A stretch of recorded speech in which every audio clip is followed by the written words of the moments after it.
Many prohibitions and requirements in the Old Testament might seem pointless to most of us. A ban on eating pork in Leviticus 11 verse 7 is an example of this. A good pork loin served with apples and nuts would make an excellent meal for most people. Hence, understanding the purpose of Leviticus 11 verse 7 and the cultural view of restricting swine meat is essential to understand the dietary restriction on eating pork meat. According to many scholars, dietary restrictions on pork meat emerged out of many contexts. It was more than a simple ritual. Instead, the avoidance of pig meat is connected to faith in God and fear of God.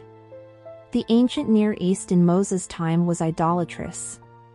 Each nation believed in many gods and had diverse religious practices also. According to Jacob Milgrom, the Philistines, the Hittites, and the Canaanites kept herds of swine and sacrificed them to idols.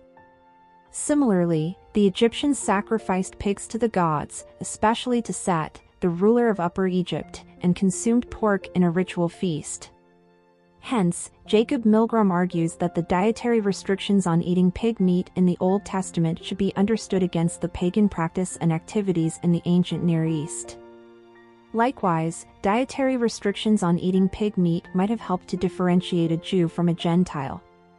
The dietary regulations might have functioned as an identity maker also.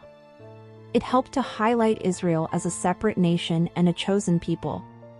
Saying no to eating pork and other practices of the pagans helped the Israelites to break free from pagan idolatrous practices. There might be hygienic concerns related to the law's dietary restrictions on pork. It is well known today that pork carries any number of diseases, and the meat requires stricter cooking techniques than other meats such as beef or poultry. In Moses' day, there was no knowledge of microscopic pathogens, and the cultural norm was to eat raw or undercooked meat. Of course, eating undercooked pork would have posed a significant health threat to the Israelites. Hence, dietary restrictions on pigs might have religious, sociological, and hygienic aspects. This understanding, we hope, will help everyone while deciding their dietary choices.